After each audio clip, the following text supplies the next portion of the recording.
Hey, everybody. Mike was telling me some important things, and I asked him if he'd stop just for a second and jump on the microphone with us. His son, Ethan's over here. He's been teaching him things that I think is impressive. It's necessary in our culture today.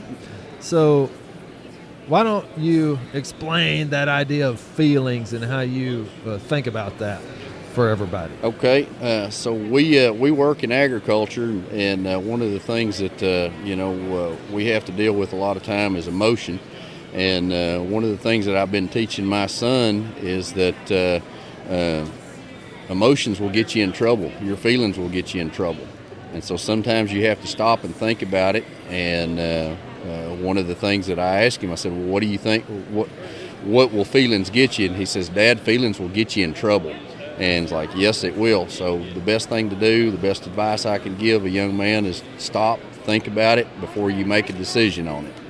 And if you can do that, 90% of your problems in life will be solved.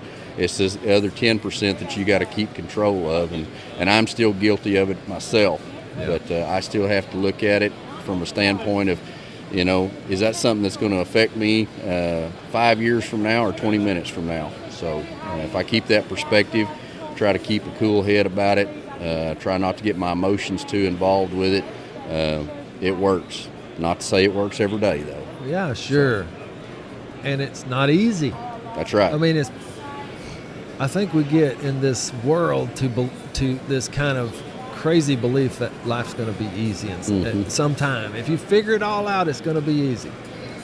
It'll never be easy. That's right. That's right. And you don't really want it to be easy. No, Because sir. all No, the sir. great things in life come from hard things, doing Right. hard things, holding your emotions. What's an example of an emotion that you think is smart to hold?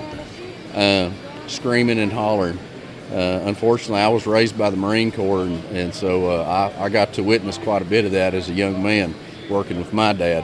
So one of the things I tried not to do, and I'm not saying it happens all the time, but I try not to holler first and then react after that.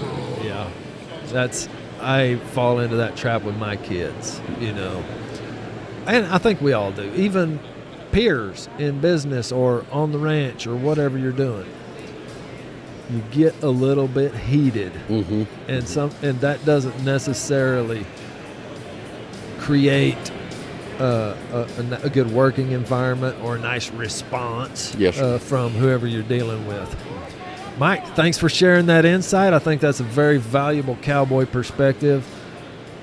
I loved you and your son as you came by just talking about things aren't free, this idea of keeping your emotions in it. Pay attention to your emotions. Right. It's a good thing to be watching. So, everybody, that's a good cowboy perspective.